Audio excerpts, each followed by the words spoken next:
I'd like to welcome our audience here in Farmington and those watching our webcast around the world. Our debate today will feature 6 international experts discussing the basic science evidence, the clinical evidence, and the epidemiological evidence for a branch of medicine known as homeopathy. This form of medicine is currently used by tens of millions around the world. Dr. Iris Bell is currently professor of family and community medicine, psychiatry, psychology, medicine, and public health at the University of Arizona College of Medicine. She has published more than 100 peer-reviewed articles and more than a dozen book chapters, along with a monograph on environmental chemical sensitivity. I'd now like to introduce Dr. Iris Bell of the University of Arizona.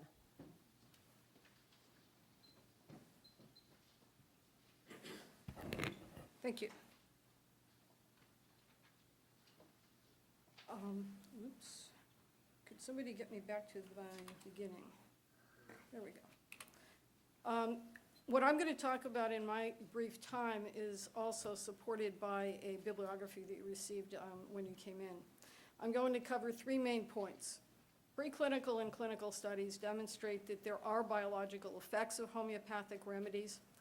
Multiple observational studies on thousands of patients are overwhelmingly positive in favor of the safety and effectiveness of homeopathic treatment in real-world clinical practice, which is also a significant issue in the field. Randomized controlled trials as a third point, and the meta-analyses based on them offer mixed findings, and they raise significant methodologic concerns if we start looking at the specifics as scientists. Particularly concern about inattention to the external validity of the design of these studies in terms of what the homeopaths claim actually occurs in their patients, in deference to an emphasis on internal validity standards for judging study quality. So the first point about biological activity. There was obviously the very famous controversy about the Benveniste work, which was believed to have been retired years ago, was brought back up by a group of European scientists who were originally skeptics. And in a multi-center study across Europe involving 4 different laboratories, they used a more sophisticated, more objective form of measurement of the possibility that dilutions of histamine, including those below Avogadro's number, would actually modulate basophil activation in a nonlinear manner. And in fact, this is what they demonstrated. This slide is simply one of several on that point.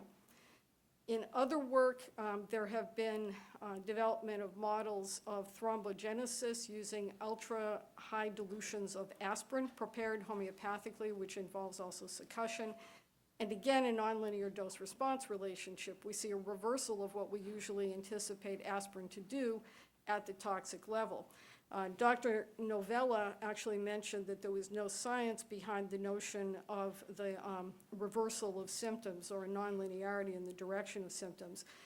That is not actually true. There is a very large body of evidence in the field of hormesis, which is a recognized area in toxicology that is particularly focused on low levels of substances in which the dose-response curve is actually inverse at low levels.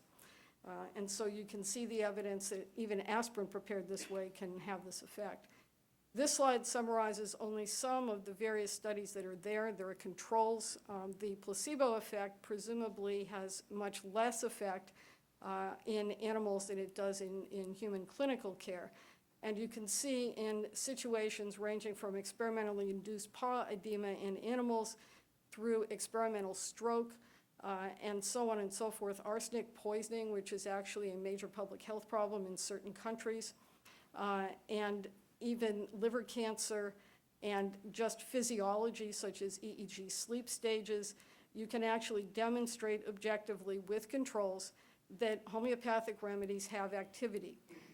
And this is something that for which there, as far as I know, have been no negative studies to countervene.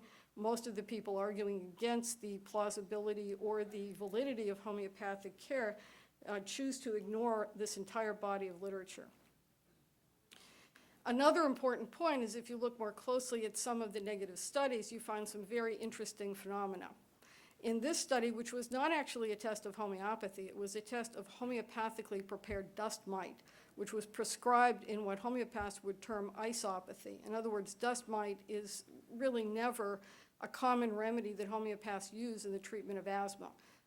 It is obviously, dust mite is something that an allergist would use, but not necessarily a homeopath because of their particular clinical approach.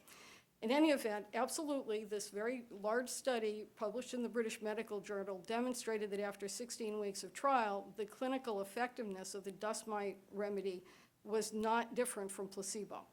However, if you actually look at the data more closely, you see that what the remedy induced was an oscillatory phenomenon in the three major outcome measures, including forced expiratory volume and various kinds of measures of lung function, as well as mood and global ratings of health activity, of disease activity. In other words, and what you see for the placebo is more of a flat line. In other words, what you have is the paradox, which can be explained in other means, that homeopathic remedies can be biologically active in people, but not necessarily clinically effective. In my own laboratory, we did a double-blind, placebo-controlled, randomized trial of individualized homeopathy in people with fibromyalgia, and we also did a sub-study involving quantitative EEG recordings while they were sniffing this remedy on 3 separate occasions at baseline, 3 months, and 6 months into treatment. What you see in this slide is evidence that the EEG, the relative alpha activity, was actually increasing over time in the people who received active remedy and decreasing in the people who received placebo. We allowed, under double-blind conditions without revealing the group to individuals, to choose at 4 months whether they wanted to cross over into the opposite group without knowing what they had been receiving. And in fact, there was a subset of people on active remedy who chose to make that change. And what you can see in the slide on the purplish line is that their EEG changes reverted back towards where the placebo group was. The group that chose to stay with the active remedy continued to show more and more alpha activity. In terms of this conclusion from Witt et al. In 2007 is probably relevant not only to the basic science and preclinical science, but also to some of the clinical data. Experiments with high methodologic standards can demonstrate an effect of high potencies that are in fact prepared beyond Avogadro's number. No positive result is necessarily stable enough to be reproduced by all investigators. A general adoption of succussed controls, randomization, and blinding would strengthen the evidence of future experiments. I think that's already been discussed, so I won't belabor that. What about observational data? There are multiple observational studies, many but not all of which are listed in my bibliography. And what you see is an average rate of around 70 to 80% favorable outcome for the people who in the real world have found their way to homeopathic treatment across a large range of chronic and acute illnesses.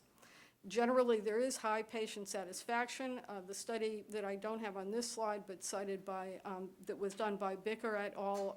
A few years ago, definitely demonstrated that empowerment from the sense of empathy from the actual homeopathic practitioner plays a role in clinical outcomes. There's no question about that. It does in all good clinical care.